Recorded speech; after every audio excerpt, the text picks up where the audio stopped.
अयोध्या के राम मंदिर में श्रद्धालुओं के चढ़ावे में कथित गबन का मामला अब सिर्फ एक आपराधिक जांच तक सीमित नहीं रह गया। जांच लगातार आगे बढ़ रही है। विपक्ष सरकार पर हमलावर है, संत समाज अपनी राय रख रहा है और कई राजनीतिक बयान भी सामने आ रहे हैं। आइए जानते हैं अब तक इस पूरे मामले में क्या क्या हुआ। नमस्कार, मैं हूं वंदना त्यागी और आप देख रहे हैं न्यूज़ 18 राजस्थान का डिजिटल चैनल। सबसे पहले बात जांच की करते हैं। इस मामले में 8 आरोपी पहले से ही न्यायिक हिरासत में हैं। अब अयोध्या पुलिस को कोर्ट से कुछ आरोपियों से जेल में पूछताछ की अनुमति मिलने के बाद पुलिस जेल पहुंची और आरोपियों से पूछताछ की, ताकि ये पता लगाया जा सके कि कथित गबन कैसे हुआ, पैसा कहां गया और इसमें कौन कौन शामिल था। जांच एजेंसियां बैंक खातों, लेन देन और अन्य दस्तावेजों की भी पड़ताल कर रही है। इस बीच श्री राम जन्मभूमि तीर्थ क्षेत्र ट्रस्ट के महासचिव रहे चंपत राय का बयान भी सामने आया। उन्होंने कहा कि शिकायत उन्होंने ही की थी और उसी शिकायत के आधार पर मामला दर्ज हुआ। उन्होंने ये भी माना कि शिकायत दर्ज करने में देरी हुई, जिससे उन्होंने अपनी गलती बताया। इसी बीच दान गबन मामले के बाद चंपत राय और ट्रस्ट सदस्य डॉक्टर अनिल मिश्रा के इस्तीफे की भी जानकारी सामने आई है। अब ट्रस्ट की अगली बैठक 11 जुलाई की जगह 6 जुलाई को बुलाई गई है, जिसमें आगे की रणनीति पर चर्चा हो सकती है। अब बात राजनीति की करते हैं। कांग्रेस ने इस पूरे मामले को लेकर अयोध्या में पदयात्रा और प्रदर्शन का ऐलान किया था, लेकिन उससे पहले ही प्रदेश अध्यक्ष अजय राय समेत कई नेताओं को हाउस अरेस्ट या हिरासत में लिए जाने का दावा किया गया। कांग्रेस नेताओं का आरोप है कि उन्हें भगवान राम के दर्शन करने से रोका गया। अमेठी सांसद किशोरी लाल शर्मा और वरिष्ठ नेता दीपक सिंह ने भी सरकार पर निशाना साधा। कांग्रेस का कहना है कि वो सिर्फ दर्शन और शांतिपूर्ण विरोध के लिए अयोध्या जा रही थी।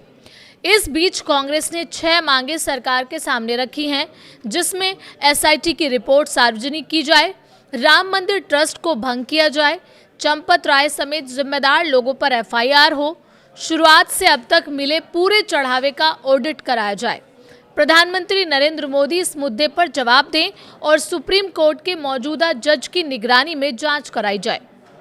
इस बीच धर्म सेना के राष्ट्रीय अध्यक्ष संतोष दुबे ने भी राष्ट्रपति को पत्र लिखा है। उन्होंने मौजूदा ट्रस्ट को भंग कर नया ट्रस्ट बनाने की मांग की है। उनका कहना है कि नए ट्रस्ट में चारों शंकराचार्यों और राम मंदिर आंदोलन से जुड़े कार सेवकों के परिवारों को प्रतिनिधित्व मिलना चाहिए। साथ ही उन्होंने आरोपियों के खिलाफ गैंगस्टर एक्ट और एनएसए के तहत कार्रवाई की मांग की। उधर एआईएमआईएम प्रमुख असदुद्दीन ओवैसी के बयान पर भी विवाद खड़ा हो गया। उनकी टिप्पणी पर अयोध्या के कई संतों ने कड़ी आपत्ति जताई। संत सीताराम दास, जगतगुरु परमहंस आचार्य और अन्य संतों ने बयान को अनुचित बताते हुए इसकी आलोचना की।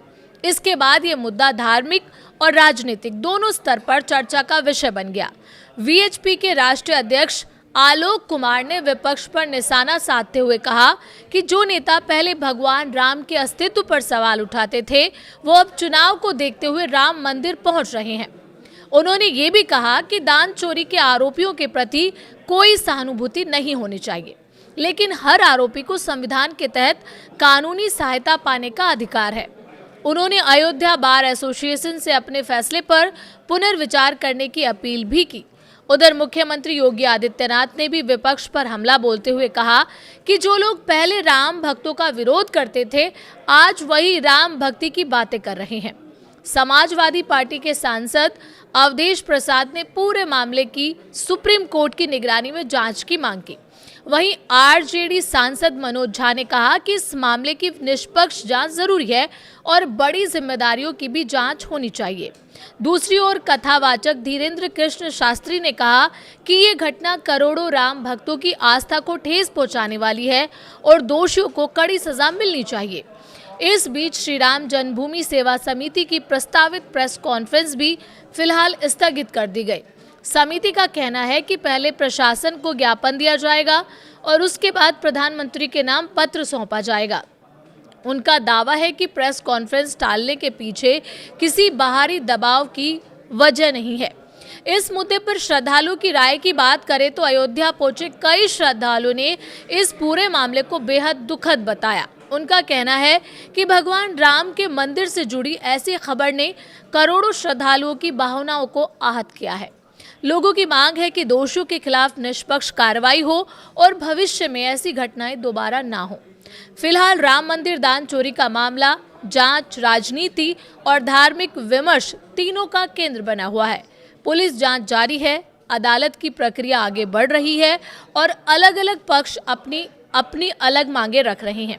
आने वाले दिनों में जेल पूछताछ, ट्रस्ट की बैठक और जांच एजेंसियों की रिपोर्ट इस मामले की दिशा तय कर सकती हैं।